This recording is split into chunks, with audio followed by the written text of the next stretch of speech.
রাসূলিহিল কারীম। সম্মানিত মুসল্লিবৃন্দ, আসসালামু আলাইকুম ওয়া রাহমাতুল্লাহ। আল্লাহ রাব্বুল আলামিনের দরবারে শুকরিয়া আদায় করছি, যিনি আমাদেরকে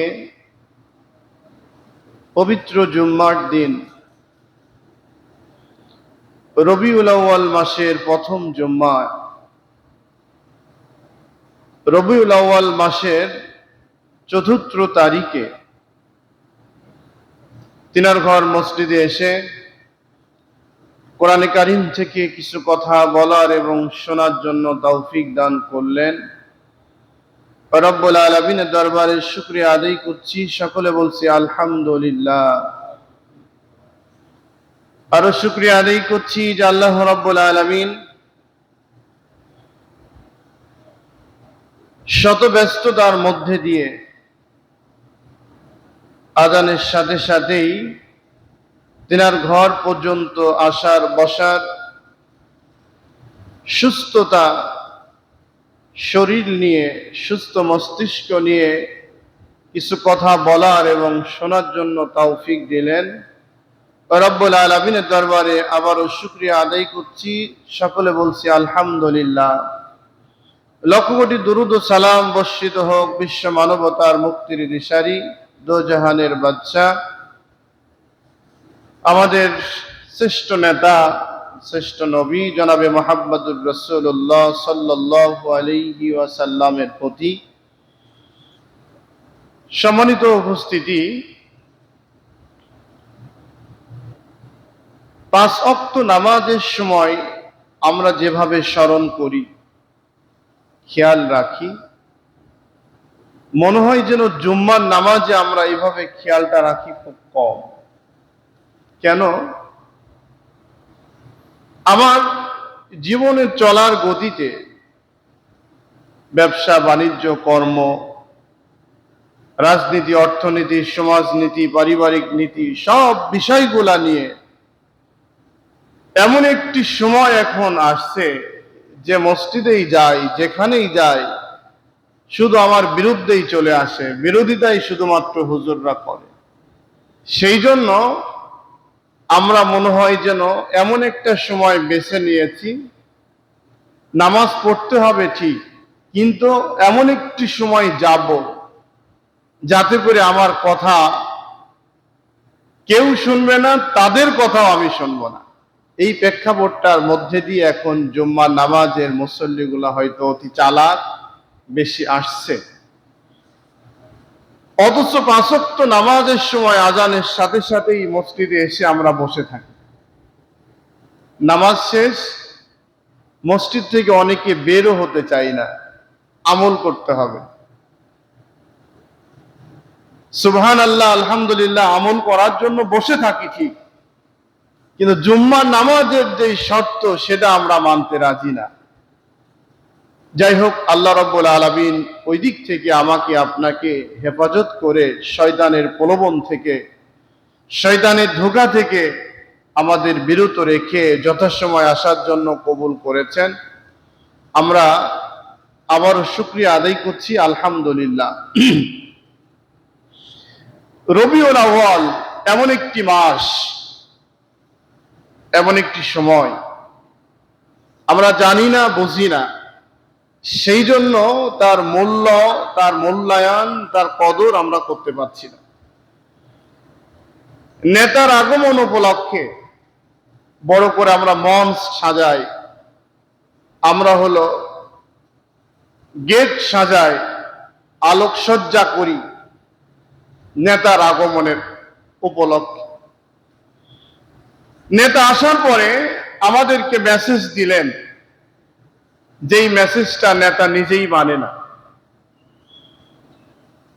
ইসলামী দলগুলা বাদে যতগুলা নেতা আছেন, দল আমরা করি, দেখুন তো, বক্তব্য দেয়, দিয়েই যায়, দিতেই থাকে, নামাজের সময় চলে যায়, মনেও থাকে না, নামাজ কখন পড়তে হবে তাও জানে না।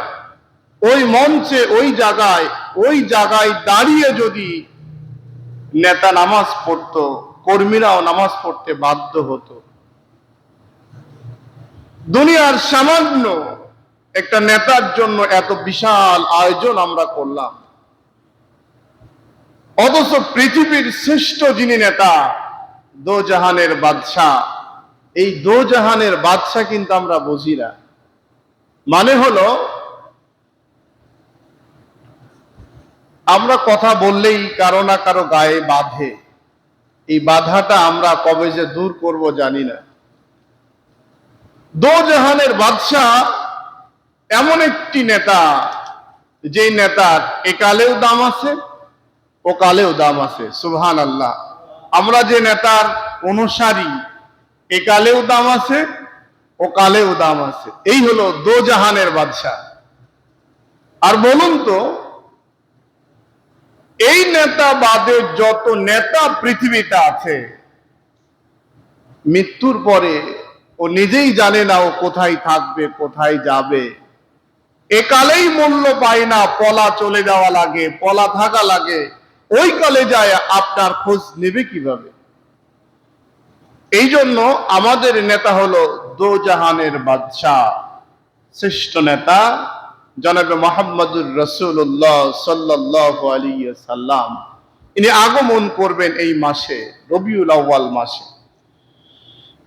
এমন একটি সময় আগমন করলেন, একটু মিল করেন। আমরা যে কয়েকজন আসি, এরা মিল করতে থাকি। আর আপনারা জানেন এই আলোচনাগুলো আমি ফেসবুক, ইউটিউব এবং ব্যাপকভাবে এগুলা ভাইরাল হয়ে যায় ইনশাআল্লাহ। অনেকেই শোনে, আলহামদুলিল্লাহ। লোক থাকলেও আলোচনা হবে, না থাকলেও আলোচনা হবে। আপনি শুনলেও কথা হবে, না শুনলেও কথা বলা হবে ইনশাআল্লাহ। তাহলে কোন সময় নেতার আবির্ভাব হলো? নবীজি আগমন করলেন 570 খ্রিস্টাব্দে। হযরত ঈসা আলাইহিস সালামকে যখন আল্লাহ উঠায় নিলেন, আর নবী নাই, নবীর দরজা বন্ধ, জাহিলিয়াত জর্জরিত, আগাছা পূর্ণাঙ্গ দখল করে ফেলছে।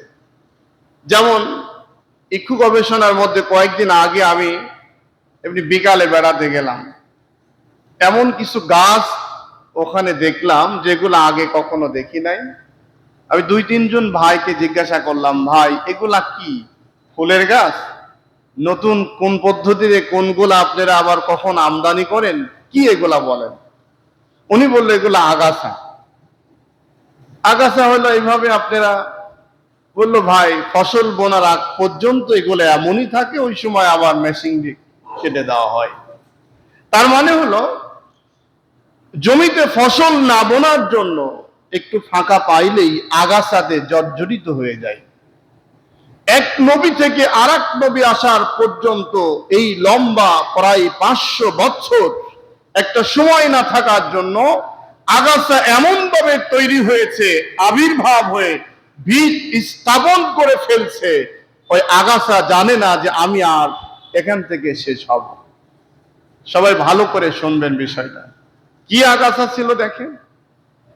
একদিকে হলো ওপেন, নারী নিয়ে যা খুশি তাই করা, নারীদের নিয়ে বেবিচারে লিপ্ত হওয়া, জেনা, বেবিচার, অন্যায়, অশ্লীল গান বাজনা যা কিছু আছে সবগুলা করতে হবে। আচ্ছা বলেন তো, সেই সময় তারা বোঝে নাই, তারা করছে। আমরা তো এখন নেতার অভাব নাই, আমরা তো বুঝি। এখন আমার দেশে বর্তমান সমাজ ব্যবস্থার মধ্যে ওপেন ভাবে পতিতালা আছে না নাই বলেন? নারী ধর্ষণ, নারী নির্যাতন, ইফতিজিন তো দূরের কথা, এর চাইতে কত বেহাপনা, এইগুলা বর্তমান সমাজ ব্যবস্থায় আছে না নাই বলেন? সবাই কথা বলেন, আছে না নাই বলেন? আপনার মেয়ে, আপনার স্ত্রী, আপনার নাতি, আপনার পরিবার, আমার পরিবার এর সাথে জড়িত। এই জন্য আমরা কথা বলি না। আমরা তো পাচ্ছি না ঠেকাতে। কেন? চেষ্টাই তো করি না। আমরা চেষ্টা হলো কেমন, রাস্তা দিয়ে যাচ্ছে, মনে করুন 2 জন আমার মতো হুজুর যাচ্ছে, যাইতে লেগে দেখলো ওখানে তারা নিশা করছে। আমরা যাওয়ার সময় বললাম আস্তাগফিরুল্লাহ, আস্তাগফিরুল্লাহ, নাউজুবিল্লাহ, আস্তাগফিরুল্লাহ, আস্তাগফিরুল্লাহ, পার হয়ে চলে গেলাম। আর এক গ্রুপ যাচ্ছে আপনাদের মতো মুসল্লি নামাজি, তারাও বললো আস্তাগফিরুল্লাহ আস্তাগফিরুল্লাহ নাউজুবিল্লাহ। আর এক গ্রুপ যাচ্ছে, তৃতীয় গ্রুপ যাওয়ার সময় ওরা এত ইসলাম বোঝে টোঝে না, ওরা গিয়ে বলল যে এই তোমরা মদ খাও ঠিক আছে, কিন্তু মদ খেয়ে মাতলাম করে তোমাদের নাতিপুতি আছে, ছোট বাচ্চারা আছে, অনেকেই আছে ইত্যাদি, তারা দেখে ফেললে শিক্ষা গ্রহণ করে ফেলবে, এগুলা এখানে না করে আড়ালে গিয়ে করলেই ভালো। এই তিন গ্রুপের মধ্যে কোন গ্রুপটা ভালো বলেন? যিনি লাস্টে কথা বললেন উনি হলো ভালো। আপনি নাউজুবিল্লাহ আস্তাগফিরুল্লাহ বলে পরিবারকে বাঁচাতে চেষ্টা করছেন, নিজে বাঁচার চেষ্টা করছেন, এটা কখনো সম্ভব নয়। বাঁচাতে যদি হয় আজকের আলোচনা মাথার মধ্যে ঢুকায় নেবেন কিভাবে বাঁচানো যায় ইনশাআল্লাহ। আল্লাহ রাব্বুল আলামিন এই জাহিলিয়াতের মধ্যে দিয়ে জেনা, বেবিচার, অন্যায়, অশ্লীল, বেহাপনা, এমনকি নিজের ভাই বোন, আপন বোনদের পর্যন্ত ছাড় দেওয়া হতো না। মেয়েদেরকে যখন পৃথিবীতে আল্লাহ রাব্বুল আলামিন পাঠিয়ে দিতেন, মেয়ে সন্তান হয়েছে শোনার সাথে সাথেই তারা মনে করত কপালটা পড়ে গেল, আমার দুর্ভাগ্য, আমার ফ্যামিলির মধ্যে মেয়ে সন্তান আসলো কেন। এমন ভাবে একটি একটি করে যেই সমাজের মানুষগুলা মেয়েদের দিয়ে মাঠে নাঙল পর্যন্ত চাষ করতে নিয়ে যেত। এবার বলেন ওই সমাজটা কি পর্যায়ে ছিল? পার্থক্য হলো ভাইয়েরা আমার, সেই সময় তারা নাঙল বওয়ার জন্য মাঠে নিয়ে যেত, আমরা ডিজিটাল কায়দার মধ্যে এসে আমরা মাঠে নিয়ে যেতে চাই না। আমি আপনি পুরুষরা এখন দোকানে বসে বসে চা খাই আর আড্ডা দিই, আমরা পান চাবাই, সিগারেট খাই, তাস খেলি, লুডু খেলি, বিভিন্ন খেলাধুলা করি। আর যেই কলিজার টুকরা স্ত্রী নিজে বাড়ির থেকে নিয়ে আসলাম, বাবার বাড়ির থেকে বিয়ে করে, স্ত্রীকে আনার পরে এখন ইপিজেড বলেন, প্রাণ কোম্পানি বলেন, আর আলহাজ বলেন, আর যেখানেই বলেন না কেন, ওই জায়গায় চাকরিতে লাগাই দিয়ে আমি পুরুষ এখন নারী সেজেছি, আর পুরুষের অবস্থানের জায়গায় নারীদের বসিয়ে দিয়েছি। কথা ঠিক কিনা বলেন আমার ভাইয়েরা?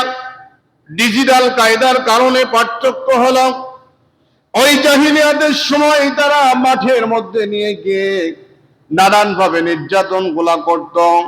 আমরা ডিজিটাল কায়দা শিকার কারণে আমরা নারীদেরকে ওইভাবে মাঠের মধ্যে না নিয়ে গিয়ে আমাদের বউগুলা, আমাদের মেয়েগুলা, আমাদের স্ত্রীগুলা, এক কথা নারী জাতকে আজকে পুরুষের সাথে সমান অধিকার নেওয়ার জন্য যুদ্ধ লাগা দিয়ে আমরা নিজেরা দোকানে দোকানে ঘুরি আর পান খাই আর সিগারেট খাই, আর নিজেরা কোনো টেনশন করি না, চিন্তা করি না। বউ চাকরি করে এনে হাতের মধ্যে টাকা দেয় আর সংসার চালায়। আছে না নাই বলেন? ও মিয়া, মুসলমান সেজে বউকে দিয়ে আপনি যেই কাজ করার জন্য বলছে আল্লাহ রাব্বুল আলামিন, ওই কাজকে বন্ধ করে দিয়ে নিজে পুরুষ সেজে আজকে কোন লজ্জায় এই কাজগুলা করে। আবার যারে বউ এখানে চাকরি বাকরি করে আমার বিরুদ্ধে খেপেন না, আমি তো বললাম জাহিলিয়াতের বিষয়টা প্রমাণ দেওয়ার জন্য। আমার ভাইয়েরা, ঈসা আলাইহিস সালাম থেকে শুরু করে 500 বছর আর কোন নবী নাই। যত আগাছা তৈরি হয়ে পরিপূর্ণতা ওই সমাজের মধ্যে এখন আর বীজ রোপণ করার কোনো সুযোগ নাই। ইসলামের কোনো কথা বলার জায়গা নাই, ইসলামের কোনো কথা বলার সুযোগ নাই। এই আগাছা দমন করার জন্য এখন যদি মনে করেন যেই মেশিন দরকার, যেই কোদাল দরকার, যেই হ্যামার দরকার, সেটা যদি না হয় তাহলে ওই জাহিলিয়াত সমাজের মধ্যে আগাছা কোনো সময়ের জন্য দুর্বল করা যাবে না, নতুন ফসল আবার কোনো সময় বোনা যাবে না। ঠিক না বলেন? যেমন আগাছা তেমন কিন্তু মেশিন লাগবে, মাটি সহ শিকড় সহ উপড়িয়ে ফেলে এবার সবজি লাগান, সবজি হবে। আল্লাহ রাব্বুল আলামিন দুনিয়ার কোন নেতাকে সিলেকশন করেন নাই, বিশ্ব নবীকে মনোনীত করেছেন আল্লাহ রাব্বুল আলামিন আরশের ময়দান থেকে। কারো সিদ্ধান্ত নেন নাই, কারো সিলেকশন নেন নাই, নির্বাচনে দেন নাই। আল্লাহ রাব্বুল আলামিন স্পেশাল ভাবে সমস্ত নবীদের সর্দার, পৃথিবীর সমস্ত মানুষের শ্রেষ্ঠ নবী, নবী হিসাবে আল্লাহ রাব্বুল আলামিন যখন পৃথিবীতে পাঠাবেন, রবিউল মাস কেন দিয়ে দিলেন? রবি মানে বসন্ত, আউয়াল মানে প্রথম। আমাদের একটা বসন্ত আছে না, বসন্তর সময় শিমুল গাছের দিক টাকা দেখেন, মরা গাছ, কোনো পাতাপুতি নাই, সব পাতাগুলা ঝরে একদম মরা নাড়া হয়ে আছে। কিছুদিন যাওয়ার পরে কড়ি বের হলো, ফুল বের হলো। এখন বলুন তো, দেখতে সুন্দর লাগে না খারাপ লাগে? সুন্দর লাগে না বলেন? পাতা থাকতে যেমন ছিল তার চাইতে আকর্ষণীয় হলো এখন ফুল গাছ পরিপূর্ণ ভরপুর হয়ে আছে। সুবহানাল্লাহ। এটা আল্লাহর দান। আল্লাহ দিয়েছেন কেন?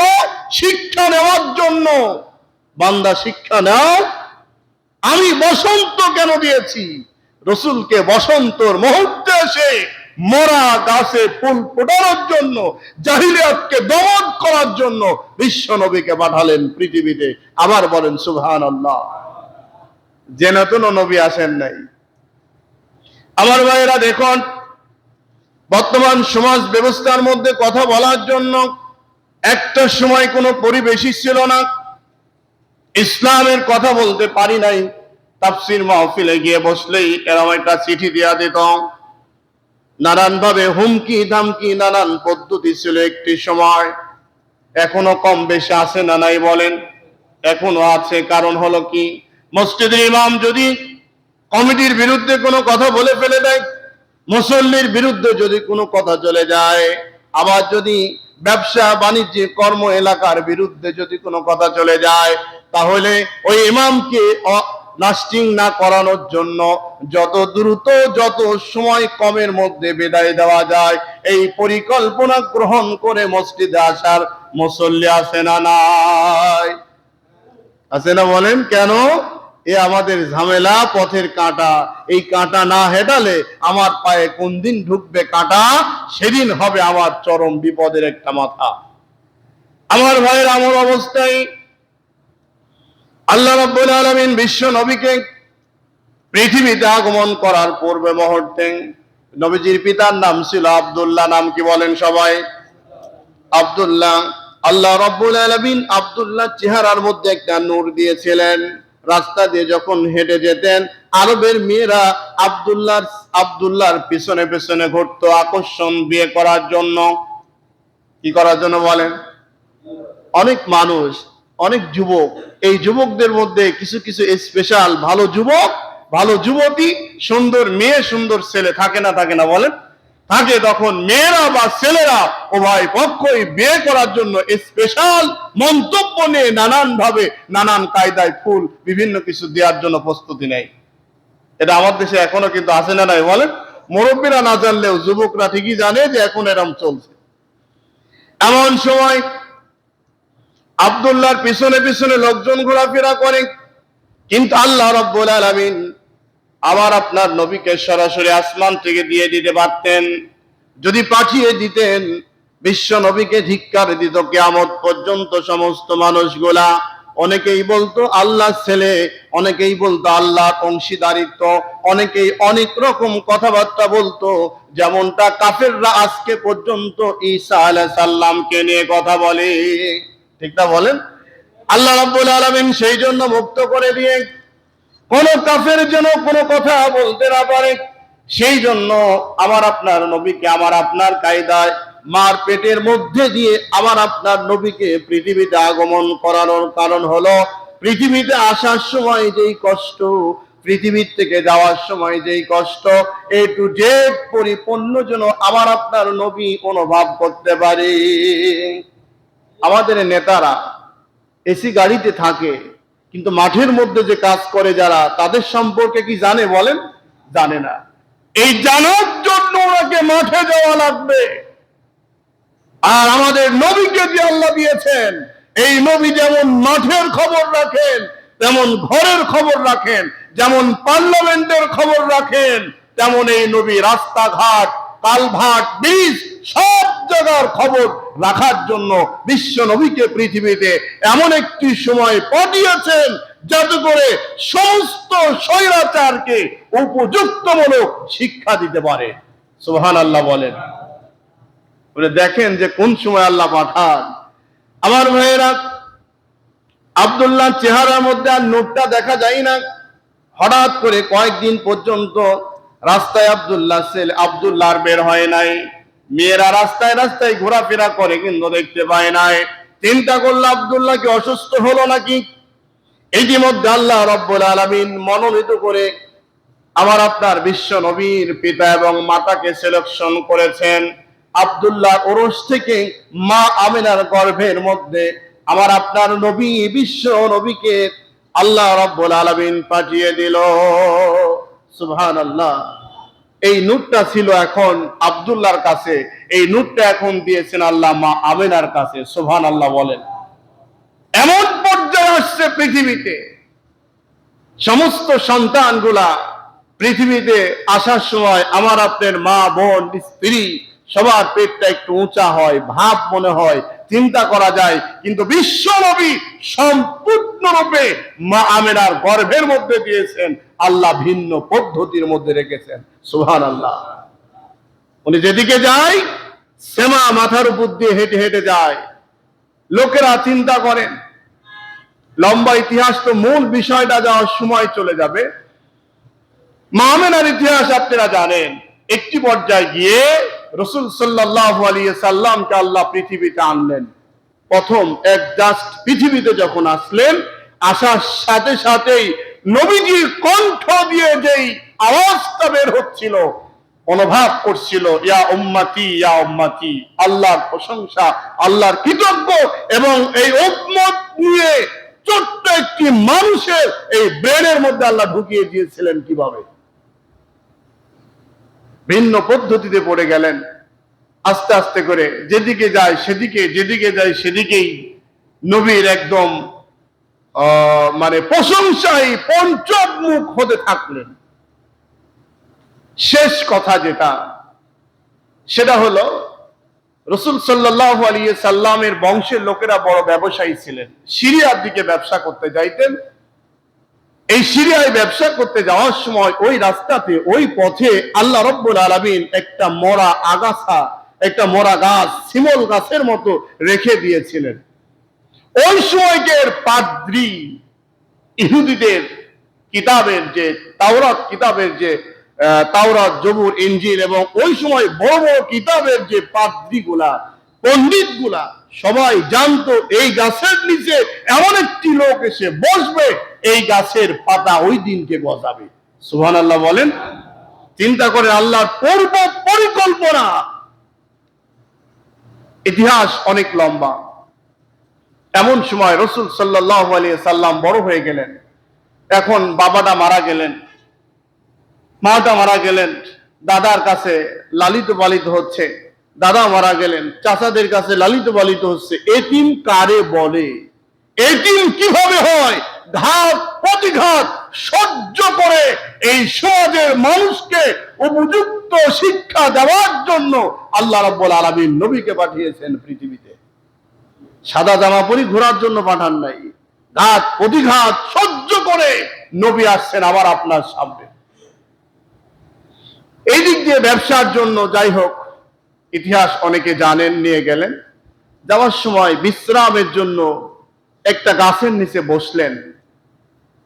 গাছের নিচে বসলেন, কিন্তু নবীজির টার্গেট হলো ওই গাছ, মরা গাছের দিকে। আর পণ্ডিতগুলা প্রত্যেক মৌসুমে এই কাফেলাগুলা যাচাই করার জন্য কিছু স্পেশাল লোক বসে থাকে। এমন একটি লোক আসবে যে হলো বিশ্ব নবী হবে, যে হলো শ্রেষ্ঠ নবী হবে, দোজাহানের বাদশা হবে। ওই নবীকে দেখতে হলে আমাদের ট্যুর অবস্থান জারি রাখতে হবে। এরকম খোঁজ খবর রাখছেন।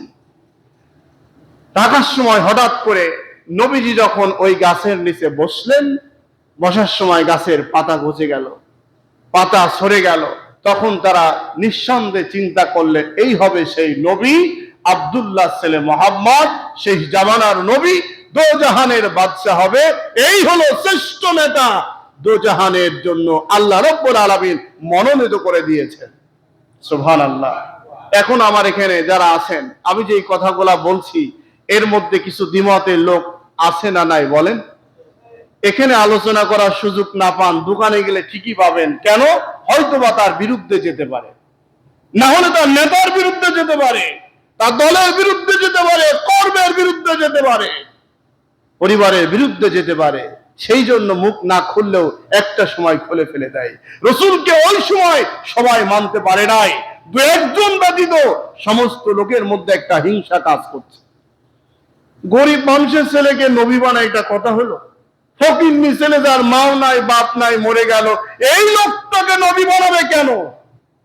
তাদের দাবি, তাদের কথা। কিন্তু আল্লাহ বানালেন কেন? বানালেন হলো গরিব, দুঃখী, এতিম, অসহায় সমস্ত মানুষদের ইতিহাস জানার জন্য। আপনি যদি পান্তা ভাত না খান, পান্তা মরিচ দিয়ে কেমন লাগে বুঝবেন কিভাবে? বোঝা যাবে বলেন? আপনি যদি মা হারা না হন, মাও না থাকার জন্য যন্ত্রণা, কষ্ট অনুভব আপনি করবেন কিভাবে? আপনি যদি ভালো বিছনায় ঘুমান, যে মাঠের মধ্যে শুয়ে আছে কষ্টের মধ্যে, ওই লোক সম্পর্কে আপনি জানবেন কিভাবে? এই জন্য আল্লাহ রাব্বুল আলামিন নবীজিকে, আরেকটি কথা আমাদের সমাজে চালু আছে, অনেক কথার মধ্যে আমাদের অনেক গুনাহ হয়ে যায় যেগুলো আমরা না জানতেই, আর এগুলা বলে হলো আমাদের কিছু ভাইরা যারা আজও ইসলাম সম্পর্কে অত অবগত নাই, কিন্তু তর্ক শুরু করলে আমাদের মতো 2-4 ডজন হুজুর কিচ্ছু না। কি কয়? আরে চুপ করো, নবীক দিয়ে ছাগলের রাখাল বানাইছে আল্লাহ বুঝো না? নবীক দিয়ে ছাগলের রাখাল বানালো বুঝো না? বলে কি বলে না বলেন? নবীক দিয়ে ছাগলের রাখাল বানান নাই। আল্লাহ ইশারা হলো এমন একটি জাতির নেতৃত্ব দিতে হবে, এমন একটি জাতিকে তোমার নেতৃত্ব দিতে হবে যেই জাতি হলো ছাগলের চাইতেও নিকৃষ্ট ভূমিকা এই সমাজের মধ্যে রাখবে। ঠিক কিনা কথা বলেন? আমরা মানুষ ছাগলের চাইতেও বেশি খারাপ। আল্লাহ এই জন্য ছাগল রাখার জন্য ধৈর্যের দরকার। 10টা ছাগল নিয়ে যান, 2-1 ফোঁটা বৃষ্টি শুরু হয়েছে, এখনো বৃষ্টি শুরু হয়নি, মাইকের তো কি আওয়াজ, ওর জ্বালায় যন্ত্রণায় আপনাকে পাগল বানাই ফেলবে মাঠের মধ্যে। ঠিক কিনা বলেন? যারা ছাগল রাখেন নাই তারা জানবেন না। আর যদি মনে করেন পানি পার করে ওই পার নিয়ে যাব, ভালো কিছু ঘাস আছে খাওয়ার জন্য, ওর গলার দড়ি বের হয়ে যাক, তার ওর চিন্তা নাই। ওর চিন্তা হলো পাও 2টা বাঁধাবে সামনে, এমন ভাবে লাগবে মরতে দেরি আমি ওই পার যাব না। সত্য কিনা বলেন? কেন? পরে দেখা যায় গলায় দড়ি নাই, ও টাকা আছে, দড়ি হলো ওই পার, জেলি যাচ্ছে তার হাতের মধ্যে। এরকম হয় কিনা? আমরাও মানুষরা এমন একটি মানুষ, জাহান্নামের আগুন থেকে বাঁচানোর জন্য আমরা যতই চেষ্টা করি, নবী রাসূলগণ যতই চেষ্টা করছে, এরপরেও এই জাতি জাহান্নামে যাওয়ার জন্য মজবুত সিদ্ধান্ত নিয়ে বসে আছে। সত্য না মিথ্যা বলেন? আমার ভাইয়েরা, আল্লাহ রাব্বুল আলামিন নবীকে আগমন করালেন 12 রবিউল আউয়াল মাসের মধ্যে।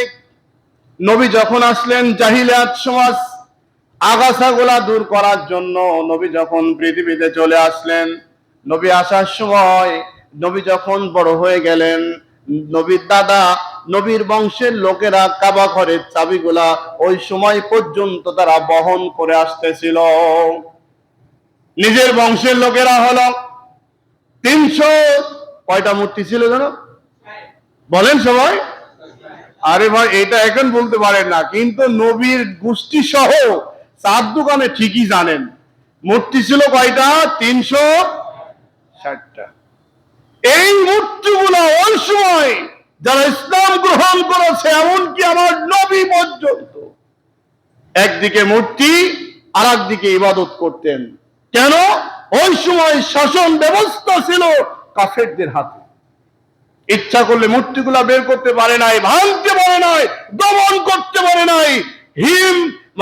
বল ডিজার দিয়ে, হিমার কাঠ দিয়ে এমন কিছু করার সুযোগ হয়নি যাতে করে রাসূল সাল্লাল্লাহু আলাইহি সাল্লাম একতরফা দাওয়াত দিবে। এটা হয়নি। কেন? আগাছা জর্জরিত ছিল। পরিপূর্ণ আগাছাকে দমন করার জন্য রাসূল সাল্লাল্লাহু আলাইহি সাল্লামের সময় লাগছে 23 বছর। কত বছর কথা বলেন? 23 বছর। এই 23 বছর হলো কোরআন। এই কোরআনের জীবন কত বছর কথা বলেন? 30 পারা। বছর হলো 23। রাসূলের নবুয়তের বয়স হলো কত? 23। এই 23 বছরের সমন্বয় সমাজের পূর্ণাঙ্গ জাহিলিয়াতকে দমন করে খতম করে আল্লাহ রাব্বুল আলামিন এবার ঘোষণা দিলেন, খায়রুল কুরুনি করনি, সর্বশ্রেষ্ঠ যুগ আমার রাসূলের যুগ। সুবহানাল্লাহ বলেন। আমার ভাইয়েরা, এখন আর কেউ নারী ধর্ষণ করতে যায় না, ওপেনার মদ খেতে যায় না, ওপেনে কেউ জিনা করতে যায় না, পতিতালয়ে যায় না। জেনা, ব্যভিচার, অন্যায়, অশ্লীল, জুলুম সবগুলাকে মিটিয়ে দিয়েছিল একমাত্র কোরআন। 23টা বছর সময় চলে গেল।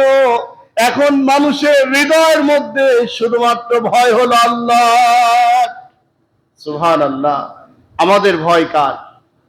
আল্লাহর আছে বলেন? নাই। আল্লাহর ভয় হলো নামাজে আসি তাই।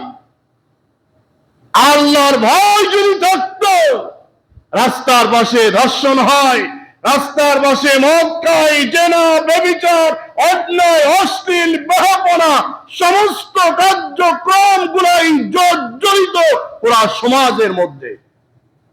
আমরা শুধু শিখছি নাউজুবিল্লাহ, আস্তাগফিরুল্লাহ, আর কিছু জানি না। শুধু নাউজুবিল্লাহ, আস্তাগফিরুল্লাহ এর মধ্যে সীমাবদ্ধ রেখে এই সমাজ থেকে অন্যায় দূর করা যাবে না। যাবে বলেন? যাবে না। নবীজি আসলেন, জাহিলিয়াত মুক্ত করলেন, স্টিম রুলার এমন ভাবে দেওয়া শুরু করলেন। দেওয়ার পরে এখন রাসূলের সাহাবী এবার জায়গায় আছেন। রাসূলের সাহাবী ইসলাম গ্রহণ করার পরে রাসূলের সাহাবীরা, সমস্ত সাহাবীদের মধ্যে আপনি দেখুন তো এমন কোন সাহাবীর জীবনী আপনি জানেন যে ওই সাহাবীকে রাসূল সাল্লাল্লাহু আলাইহি সাল্লাম আদেশ দিয়েছেন আর সাহাবী বলছেন তুই করে গা? কোন সাহাবী কি বলছে বলেন? রাসূলের সাহাবীদের সামনে শুধুমাত্র কথা বলতে দেরি, মানতে তারা দেরি করছে। কথা বলেন? মানতে দেরি করে নাই। রাসূলের সবচাইতে পাওয়ারফুল সাহাবী ছিলেন হযরত ওমর রাদিয়াল্লাহু তাআলা আনহু। রাসূলের গলা কাটতে গেলেন আর কালেমার মালাটা গলায় ঢুকিয়ে নিয়ে সবচাইতে বড় ভাবে ভূমিকা রাখলেন সমাজের মধ্যে। আজকে দেখুন তো ওমরের কথা মানুষের হৃদয়ের মধ্যে আছে না নাই? আছে না বলেন? নবী আসবে না ঠিক, কিন্তু ওমর আসবে পৃথিবীতে। যুগে যুগে ওমরকে আল্লাহ পাঠাবেন, যাদের হুঙ্কারে, যাদের ইশারাতে পুরো সমাজকে আল্লাহ পরিবর্তন করে দিবেন ইনশাআল্লাহ। ভাইরা, আমরাও তো রাসূলের উম্মত। এগুলো আমরা কার উম্মত বলেন? সাহাবীরাও ছিল কি উম্মত। আমরাও হলো রাসূলের কথাগুলা মানা সাহাবীদের জন্য বাধ্যতামূলক। আমাদের জন্য কত পার্সেন্ট বাধ্যতামূলক ভাই? 100% কিনা বলেন? তাই যদি হয়, হাতের মধ্যে রেখে যারা গাঁজা ঠেলেন, কোন সাহাবী গাঁজা ঠেলছে বলেন? হাতে কড়া করে ফেলছেন? কেউ কি করছে বলেন? কোন সাহাবী নামাজি অবস্থায় মদ খেয়েছে এমন মুসল্লি আছে না নাই? কথা বলেন। টুপি মাথায় দিয়ে, দাড়ি মুখে রেখে, পাঞ্জাবি পরে মদের আড্ডায়, গাঁজার আড্ডায়, ইয়াবার আড্ডায়, এমনকি ব্যবসা হারাম গুলা করার জন্য এই লেবাসটা সবচাইতে নিরাপত্তা দেয়। ঠিক কিনা কথা বলেন? কেন ভাই? এটা তো ওয়াজ আমার নয়। কেন? রবিউল আউয়াল মাসে আসলেন আগাছা মুক্ত করার জন্য। আমরা নামাজ পড়ছি, প্রতি সপ্তাহে এত আলোচনা শুনছি, আমরা ইউটিউবে আলোচনা দেখি, টেলিভিশনে আলোচনা দেখি, এর পরেও আমাদের চরিত্রের মধ্যে এইগুলা পরিপূর্ণ থাকে কেন? আমি এর আগে 2 জুম্মা না 3 জুম্মা আগে বলছিলাম, মুখে আগুন দিবে মৃত্যুর সময়, আপনি এখন দেন কেন? তামাক জাতীয় যত দ্রব্য রয়েছে সবগুলো হারাম, আপনি সিগারেট খান কেন? উনিরা 2-1 এরকম আলোচনাও করছে, আরে চুপ করো, এরা মাকরু, কি হয় খালে, না খালে ঠিক হয়, হুজুরে বলার দরকার বলবেই। অনেকে হুজুর দেখলে আমার সামলাই, আবার কেউ ওপেন রোড, ও মানার দরকার আছে আমাদের। আচ্ছা ভাই বলেন, যিনি বাহাদুরি দেখাচ্ছেন, ওই বাহাদুরিতে আমাকে কত % ঠকালেন? নিজের পায়ে নিজে কুড়াল মেরে নিজে যদি ক্ষত বিক্ষত হয়ে এই জমিনকে উত্তপ্ত করে বিদায় নেন, আপনার কপাল আপনি পুড়া ফেললেন। আমার লস কি, আমার লাভ কি? এজন্য ভাইরা, জাহিলাত মুক্ত করার জন্য পৃথিবীতে আসছেন রাসূল সাল্লাল্লাহু আলাইহি সাল্লাম। সাহাবীরা যুগের পর যুগ তার প্রমাণ দিয়েছেন। আমরাও রাসূলের উম্মত যদি হয়ে থাকি, আমাদেরকেও প্রমাণ দিতে হবে ইনশাআল্লাহ। ইচ্ছাই হোক আর অনিচ্ছাই হোক, আমাকে রাসূলের উম্মত ধরে রাখতে হলে, দাবি করতে হলে, আমাকে 5 ওয়াক্ত নামাজ যেমন আল্লাহর ভয় নিয়ে আমি পড়ছি, রোজা যেমন ভয় করছি, হজ যেমন ভয় করছি, সমস্ত আমলটাই, আমার জীবনটাই আল্লাহর ভয় নিয়ে চলতে হবে কিনা বলেন?